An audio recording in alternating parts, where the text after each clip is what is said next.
Spotted na magkasama sa GMA Network kanina sina Alden Richards at Catherine Bernardo. Welcome sa GMA. Masayang binati si Kat ng mga kapuso sa GMA lobby.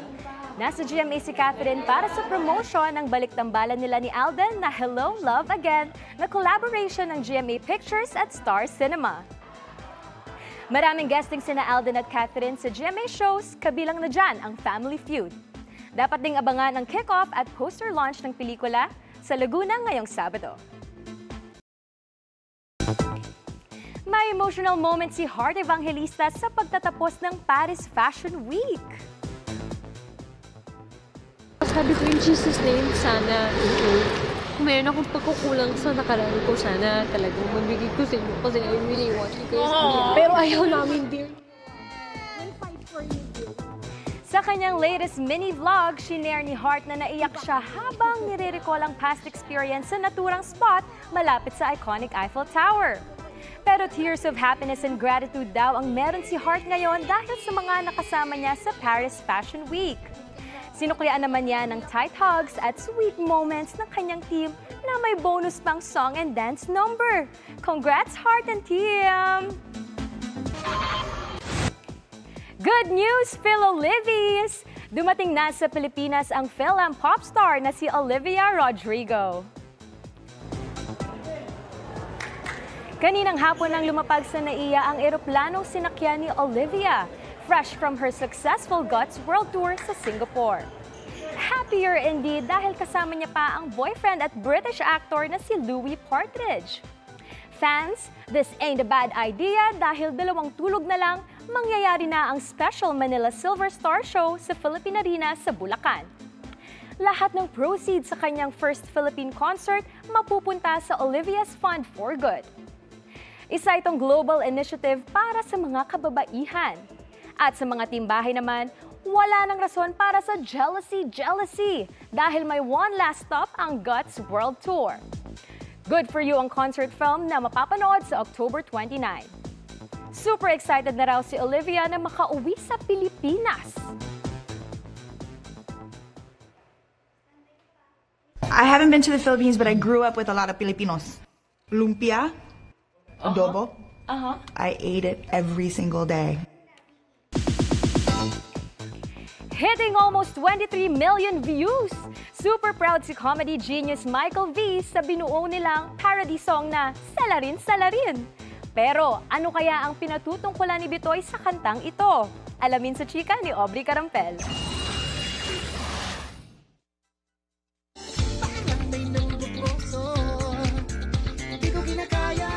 Debut performance ng Bini Biten sa Bubble Gang noong linggo with the song Salarin Salarin. Usap-usapan hanggang ngayon at umabot na sa 22 million ang accumulated views sa social media. Ang parody song at music video na ito mula sa hit song ng P-pop group na Bini na Salamin Salamin. Puring-puri rin ng viewers ang vocals ni kapuso comedy genius na si Michael V, aka Bini May Jowa na siya ring sumulat ng kanta at bumida sa MV. Overwhelmed daw si Bitoy sa reception ng late bloomers, ang fandom ng Bini Biten. Na-inspire ako nung Widow's Bar kasi marami nang lumalabas sa mga murder mystery na mga soap ang GMA. This is probably the first and only murder mystery music video na gagawin ng Bini Biten. May mga nabitin raw sa unang Bini Biten single. Masundan pa kaya ito ng isa pang parody? Hindi imposible. I'm saying na, since nasimulan na, baka pwedeng gawa ng sequel. Pag-amin ni Michael V, challenging ang pagiging komedyante, lalo na sa henerasyon ngayon. Pero isa lang naman daw ang kanilang goal. Gusto ko lang magpatawa talaga ng mga tao. So magpatawa at magpasaya ng mga tao. Yun lang naman ang importante sa akin. So minsan nga nalalagyan ng kulay na hindi naman talaga necessary at saka hindi naman talaga intended. So okay, sige, minsan nagiging mas malawak yung pananaw ng audience tungkol doon sa mga ginagawa namin. Pero tandaan nyo lang na ang gusto lang namin magpasaya ng mga tao, to entertain people. Kaya happy rin si Michael V na umabot na sa 2.5 million subscribers sa YouTube at 3 million sa TikTok ang GMA comedy page na Yulol, kung saan napapanood ang mga ginawa nilang comedy skits. Nagpasalamat din si Betoy sa pagkilala ng Asian Academy Creative Awards bilang Best Actor in a Comedy Role. Best Comedy Program naman ang Pipito Manaloto. Nakukuha pa rin natin makapenetrate sa market nila. Tapos na-appreciate din nila yung humor na ginagawa natin. Malaking bagay para sa akin at saka para sa show. Thank you hindi lamang po sa award-giving bodies, kundi sa lahat ng nanonood sa amin. Mag-15 years na po tayo next year. Aubrey Carampel, updated sa showbiz happenings.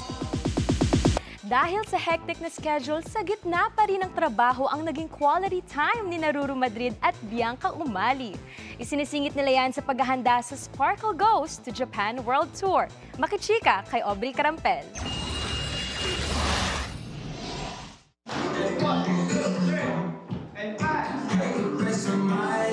Time out muna sa kanilang busy schedules si Ruru Madrid at Bianca Umali para mag-rehearse ng kanilang production numbers para sa Sparkle Goes to Japan World Tour.